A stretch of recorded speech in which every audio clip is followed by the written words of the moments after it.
If you're going to build something from nothing, you've got to know what really works. I took a $1,000 loan and built a $5 billion business, and now I make smart investments in new businesses on Shark Tank. This is Barbara Corcoran, and you're listening to Business Unusual.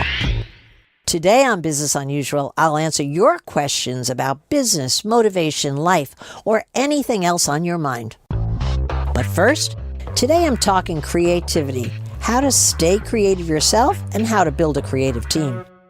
I turned the Corcoran Group into the creative force of the real estate industry. No easy feat. I was a naturally creative type of person when I got started in business, but I knew if I were to become a leader in my field, I would need to build beyond myself and create a large team of other creative people, and that took putting good systems in place to make sure it happened.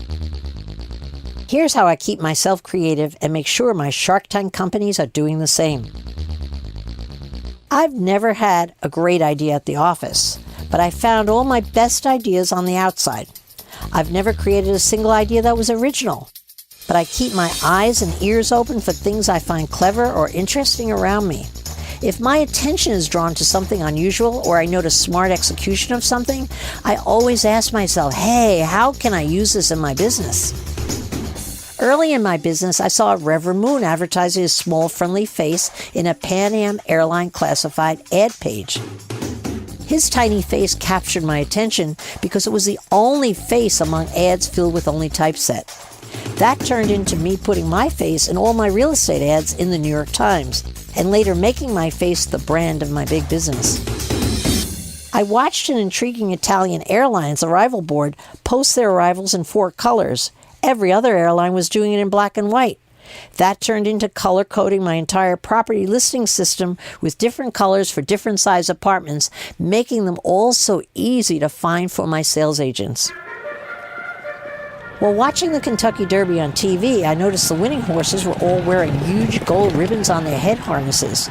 That turned into me handing out oversized gold ribbons to my winning salespeople. I didn't put them on their heads, of course, but every time they made $1 million sale, I gave them a new gold ribbon and they pinned it on their bulletin boards like they were the greatest trophies they had ever had. You may not believe this, but we doubled our $1 million sales within that year. You have to realize that fun and creativity are kissing cousins. You've got to mandate fun and creativity in your business if you want it to happen. When I was a kid, I watched my dad hand over his $400 pay to my mom every week and watched my mom hand my dad back a $20 bill, always saying, hey, here's your mad money, Ed. Go out and have some fun. And with 10 kids to work for and feed at home, my dad was very happy to oblige. You need to do the same in your business. I gave every one of my sales managers 5% of their operating budget every month to spend however they wanted on fun things and new ideas for their office. If they didn't use the extra money by year end, they had to give it back. They never wanted to give it back and used it to create innovative things to try and new things to do for fun without any fear of wasting money. And boy, did they get creative, and their entire office got creative along with them. Not only did they plan for fun excursions and parties, but they also made a habit of trying out wacky ideas and ways of making the real estate business even more fun. The Mad Money budget created a culture of innovation at my business. At work, we learned to laugh at all the tries and all the failures, and by failing, we accidentally discovered other ideas that actually worked. And every new innovation at the Corcoran Group grew my business, giving us the reputation as a creative force in our field, and it wouldn't have happened if we hadn't designated Mad Money for that purpose. In short, we mandated creativity. I think it's smart to have a good idea box in every business. We had a bright green one in each office, and salespeople and employees donated their ideas all week long on things we could do better for them and for their customers.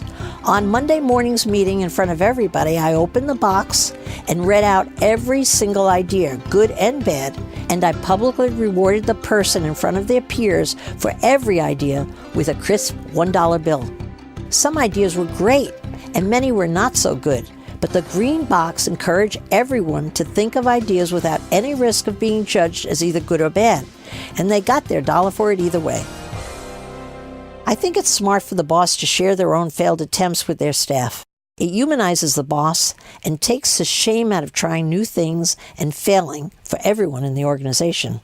Employees naturally emulate their boss, even if they don't like them, and watching their boss make mistakes in public without shame creates respect for trying and acceptance of failing.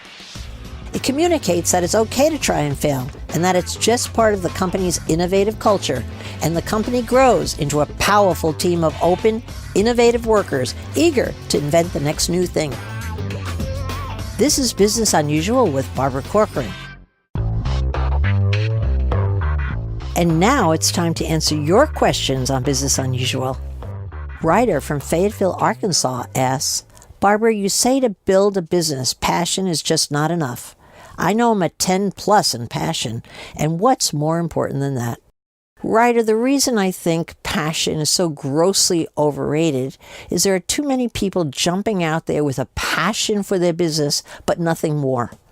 What you really need to find out is if your passion can actually make money.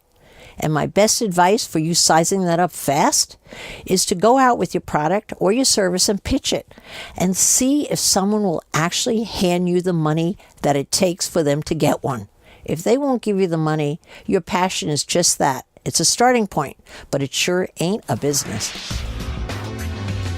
And that's all the questions we have time for today.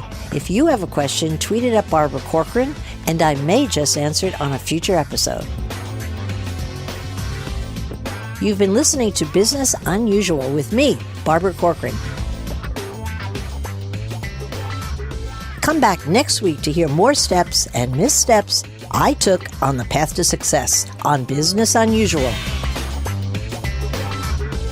Business Unusual is part of the iHeartRadio Podcast Network. Be sure to follow Business Unusual on iHeartRadio or subscribe wherever you listen to podcasts.